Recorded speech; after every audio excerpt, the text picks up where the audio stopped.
Gold trusted gold buyers మీరు తాకట్టు పెట్టిన బంగారాన్ని విడిపించి ఈ రోజు ఉన్న మార్కెట్ ధరకు కొనబడను. ఎదిగినాము, ఒక పేరు తెచ్చుకున్నాము.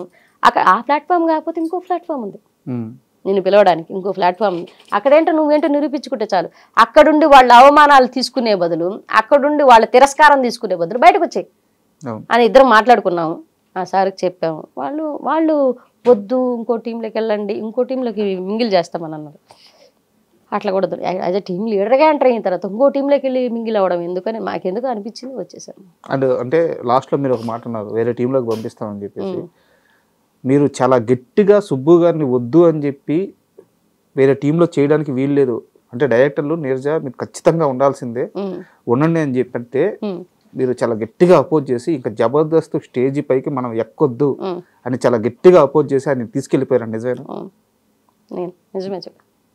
నేను పిలిచే మా వాడు అయిపోయింది, పిలిచారు. సార్ ఇక ఇట్లా ఇబ్బంది పెడుతున్నారంటే, సరే భయ్యా ఇది మనకు రేటింగ్ తగ్గుతోంది, చూడు ఇంకేమన్నా ఉంటే చూడండి అని అంటే, అవతల ఒక వ్యక్తి గురించి తెలిసి ఇన్ని షోలు చేస్తున్నాడని తెలిసి, ఇన్ని చేస్తున్నారని తెలిసి, నిన్ను ఒక వర్క్ ఇచ్చినప్పుడు నిన్ను ఇలా ఫ్రీగా వదిలేస్తే, ఇలా వదిలేస్తే నిన్ను ఫ్రీగా నువ్వేం చేయగలవు, నువ్వేం చేస్తావో నీకు ఒక ఐడియా ఉంటుంది. నీ మీద నమ్మకం ఉండాలి. ఫస్ట్ ఆఫ్ ఆల్ నిన్ను పట్టుకోక్కర్లా, నీ మీద నమ్మకం ఉండాలి. నువ్వు నీ టాలెంట్ మీద నమ్మకం ఉండాలి. నువ్వు చేయగలవు ఎట్టి పరిస్థితులని. ఆ నమ్మకం అవతలోడికి లేనప్పుడు ఆడుండడం వేస్ట్ అంటాను నేను. అంటే నాకు జబర్దస్త్లో ఇంకా చాలా మంది చెప్పింది ఏంటంటే, నాకు కొన్ని పరిచయాలు ఉన్నాయి, చాలా మంది చెప్పింది ఏంటంటే, నీరజ తన భర్తకి అవమానం జరుగుతుంది ఏమో, తన భర్తని తక్కువగా చూస్తారు ఏమో, అంటే ఆ పరిస్థితి కూడా రాకూడదు అని చెప్పేసి తన భర్త కోసమే జబర్దస్త్ని వదిలేసింది అని చెప్పి చాలా మంది చెప్పారు. అంటే తన భర్త అది ఒక పాయింట్ అయితే, తను నాకు వచ్చి చెప్పింది ఏంటంటే, నాన్న మన రైటింగే బాగాలేదంట, మార్చుకోవాలంట, మన రైటర్ ఇచ్చినా చేయలేకపోతున్నాం అంట అని డైరెక్టర్ అన్నాడని మా ఇంటికి వచ్చి బాధపడ్డాడు. వదిలే, అంతే, వదిలేయి. నీ మీద నమ్మకం ఉండి నువ్వు ఫ్రీగా చేస్తావు, నువ్వు చేయగలవు అని నమ్మితేనే ఆ షో చేద్దాం. మనం చేయలేము అని అవతలోడు కనిపించిందంటే వదిలే. అండ్ జబర్దస్త్లో ఒక టీం లీడర్తో చాలా ఇబ్బంది పడ్డారట, ఎవరైనా చెప్పండి. అంటే కొంతమంది ఏంటంటే మేము వస్తున్నాం అన్నది వాళ్ళు స్వాగతించలేకపోయారు ఏమో కానీ, మా పేర్లు ఎంతలేని మాతో సరిగా కూడా మాట్లాడలేదన్నమాట. అంటే చాలా సంవత్సరాలు అయిపోయింది, ఇప్పుడు చెప్తే కొంచెం క్లారిటీ. పర్లేదు కానండి. ఒకనొక సందర్భంలో అయితే జబర్దస్త్ కన్నా ముందు ఎట్లా జబర్దస్త్ వచ్చింది, జబర్దస్త్ కన్నా ముందు అవకాశాలు రానప్పుడు మా ఆయన గెటప్ సీను అన్నకి మా ఇద్దరు ఫోటో పెట్టి, అన్న ఏదన్నా మన టీంలో ఉంటే చూడమనో లేకపోతే జబర్దస్త్లో అవకాశం ఇవ్వమని అంటే, అన్న రిప్లై ఇవ్వలేదు కదంట, బ్లాక్ చేశారంట గెటప్ సీను అన్న. నాకు అది స్క్రీన్ షాట్ పంపించాడు మా సుబ్బు. అవునా నాన్న వదిలేసి నాన్న, వాళ్ళు పట్టించుకుంటే ఓకే, అప్పటికి మాకు హంగామా నడుస్తుంది. హంగామా అయిపోయింది అనుకుంటా, హంగామా అయిపోయింది. ఆ తర్వాత అవకాశం కోసం అనేసి సీను అన్న, నేను నీరజ సుబ్రహ్మణ్యం అన్న, ఆయన నీరజ సుబ్రహ్మణ్యం మాట్లాడతారు, నీరజ సుబ్రహ్మణ్యం అన్న ఎక్కడన్నా అవకాశం ఉంటే చూడండి అన్న, ఏదన్నా ఉంటే చెప్పండి అన్న అని అంటే ఆయన పట్టించుకోలేదు. అంటే ఇతను జస్ట్ ఎత్తుకోవడం, కాల్ చేయడం, ఎవరికి మెసేజ్ చేస్తాడు. ఆ మెసేజ్కి పలానా బాగున్నారా సుబ్బు అని రిప్లై ఇస్తేనే ఫర్దర్గా కాల్కి వెళ్తాడు, లేదంటే వెళ్ళడు. అట్లా కూడా ఇప్పటికీ ఎవరికి చేయలేదు. ఫస్ట్ టైం గెటప్ సీను అని అడగడం జరిగింది, అన్న బ్లాక్ చేయడం జరిగింది. మీరిద్దరు అప్పటికే బాగా ఫేమస్ కదా, అంటే జీ తెలుగులో క్లబ్ చేశారు, హంగామా చేశారు, జూలగటగా చేసాము, అప్పుడు బాగా ఫేమస్ అయినా. ఇంకొకటి ఏంటంటే నాన్న, జబర్దస్త్ కన్నా ముందు నానక రామగూడలో షూటింగ్ జరిగేది ఒకప్పుడు జబర్దస్త్. అప్పుడు మా ఆయన చంద్రాన్న టీంలో చేసేవాళ్ళు.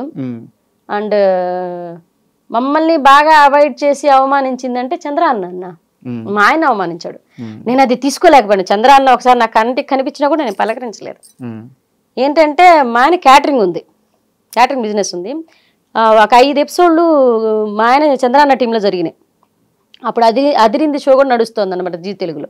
నేను అప్పుడు ఆర్పీ టీంలో అదిరింది షోలో చేస్తున్నాను, మా ఆయన జబర్దస్త్లో చేస్తున్నారు, చంద్రాన్న దాంట్లో చేస్తున్నారు. చంద్రాన్న దాంట్లో చేసేటప్పుడు 5 ఎపిసోడ్లు నడిచాయి. 6వ ఎపిసోడ్కి కంటిన్యూటీ ఎపిసోడ్ అది సుబ్బు కావాలని అంటే, సుబ్బు క్యాటరింగ్ నడుస్తుంది, పెళ్లి వంట జరుగుతుంది నెల్లూరులో. అక్కడ ఎట్టి పరిస్థితుల్లో అది ఒక దాదాపు 2 లక్షల వ్యాపారం. అది మనకు మిగిలితే ఒక 50,000 దాకా మిగులుతొచ్చు, లేకపోతే ఒక 30,000 40,000 ఒక అమౌంట్ అయితే మిగులుద్ది ఆ 2 రోజులకి. మిగిలిద్ది అది పెద్ద వ్యాపారం. అది జరిగేటప్పుడు అన్న దాదాపు 500 మంది భోజనాల దాకా వస్తున్నారు. సో ఈ టైంలో ఈ ఒక్కరోజుకి ఎక్స్క్యూజ్ చేసి నా స్థానంలో ఎవరినన్నా పెట్టి కామెడీ షో అనేది ఆ స్థానంలో ఎవరినన్నా పెట్టి రన్ చేయొచ్చు. అంతే. నేను టీం లీడర్నండి. కో యాక్టర్స్ ఎవరినైనా పెట్టి రన్ చేయొచ్చు. నేను ఉండాలి ఇంపార్టెంట్. చంద్రాన్ని ఇంపార్టెంట్. సుబ్బు ఇంపార్టెంట్ క్యారెక్టర్ కాదు. సుబ్బు అనేది చిన్న క్యారెక్టర్. అది సుబ్బు బదులు అతని మీద కౌంటర్ వేసి రాత్రి వాడి పెళ్ళాన్ని తీసుకెళ్ళిపోయిందనో ఏదో ఒక ఓడేసి దాన్ని తప్పించచ్చు. అవును. స్క్రిప్ట్ మన చేతిలో ఉంది. కానీ అన్న ఫోన్ చేసి నాతో మాట్లాడాడు. చంద్రన్న ఫోన్ చేసి సుబ్బు గురించి అడిగాడు. అమ్మా ఎందుకు రాలేదు అని అంటే, అన్న పరిస్థితులు ఏంటంటే ఆయన క్యాటరింగ్ వర్క్ అన్నా అంటే క్యాటరింగ్ బిజినెస్ ఉన్నప్పుడు క్యాటరింగ్ ఉన్నప్పుడు మడి కామెడీ షోలు కూడా చేసుకోమన్నాడు అని అన్నాడు. బిజినెస్ ఉంది కదా అదే చేసుకోమనొచ్చు కదా, ఇది కూడా చేసుకోమన్నాడు అని. చాలా తప్పుగా మాట్లాడుతున్నారన్న మీరు. అంటే ఒక ఆర్టిస్ట్కి ఒకే దాని మీద హైదరాబాద్కి వచ్చిన తర్వాత ఒక వ్యాపారం మీద నిలబడకపోతే ఇండస్ట్రీలో వచ్చే అవకాశాల వల్ల జరిగిపోద్దంటే ఎవరికి జరగదు. ఇప్పుడు సర్వానంద్ గారు హీరో హోటల్ ఎందుకు పెట్టుకున్నారండి? ఎందుకు పెట్టుకున్నారా మనం అడగగలమా? ఇప్పుడు చార్మి గారు పెద్ద హీరోయిన్గా నడిచింది, ఆవిడ ప్రొడక్షన్ ఆఫీస్ ఎందుకు పెట్టుకున్నారు? నిహారిక గారు నాగబాబు గారి కూతురు, ఆవిడ ప్రొడక్షన్ ఎందుకు నడుపుతున్నారు? ఈరోజు ప్రొడ్యూసర్గా ఎందుకు అయ్యారు? ఒక వ్యాపారం అనేది ఎవరి వ్యాపారం వాళ్ళదండి. మనం బిజినెస్ అనేది మన ఇష్టం అండి. మన బతుకు తెరువు కోసము లేకపోతే దాంట్లో ఇంకా ముందుకు మన మీద మన నమ్మకం. బిజినెస్ అనేది పెట్టేవాడు అంటే గట్స్ ఉండేవాడు బిజినెస్ పెట్టగలడు ఎప్పుడు కూడా. అంటే వాడి మీద ఓ 10 మంది నేను సాకగలను, 10 మంది ముందుకు 10 మందికి వర్క్ ఇవ్వగలను, నా పాయింట్ ద్వారా 10 మంది బతుకుతారు అనేది వాడికి నమ్మకం ఉంటే, ముందు బిజినెస్ మ్యాన్కి వాడి మీద వాడికి నమ్మకం ఉంటేనే బిజినెస్ స్టార్ట్ చేస్తాడు. అది ఎవరైనా తెలిసిన విషయం ఆ విషయం. కానీ ఇక్కడ నాకు చిన్న డౌట్, చంద్ర గారికి ముందే చెప్పి ఆ రోజు షోకి వెళ్ళలేదా, చెప్పకుండా వెళ్ళిపోయారు? చెప్పారంట. నాకు కుదరదన్నా, నాకు అంటే కుదరకపోతే ఎట్లా అంటే ఒకవేళ వీలుంటే వస్తా, వీలుంటే వస్తా, వీలు కాకపోతే చెప్పలేను అని అన్నారంట. కానీ ఆయన వస్తానని ఆ మాట అన్నాడు కదా, నాకు వీలుంటే వస్తానన్నాడు కదా, వీలు చూసుకునే రావాలి కదా. ఒక ఆర్టిస్ట్కి చెప్పేసినప్పుడు రాకపోతే ఎలా అని చెప్పేసి ఆయన కొంచెం ర్యాష్గా మాట్లాడాడు. ర్యాష్గా అప్పటికి నేను జబర్దస్త్లో టీం లీడర్ కదా, మిగతా షోలు వస్తున్నాను. ఆయనకి వాళ్ళకేంటి మేము జబర్దస్త్ చేస్తున్నాము, జబర్దస్త్ ప్లాట్ఫామ్ దాకా కూడా ఎందుకు వెళ్ళాను నేను చెప్తాను ఇప్పుడు తర్వాత. నేను జబర్దస్త్ చేస్తున్నాము, మేము పెద్దోళ్ళమి, వీళ్ళు మాకన్నా చిన్న షోలు చేస్తాను, వీళ్ళు చిన్నోళ్ళు అన్న ఫీలింగ్ లో వాళ్ళు కొంతమంది ఉన్నారు. అప్పుడు ఉన్నారండి. నేను షో దాకా వెళ్ళిపోతే ఒక షో అన్న కొంతమంది చెప్తే నా మొహం చూసి కూడా మాట్లాడిన వాళ్ళు లేరు జబర్దస్త్లో. నేను చెప్తున్నాను కదా, నా మొహం చూసి కూడా స్ట్రైట్గా మాట్లాడిన వాళ్ళు లేరు.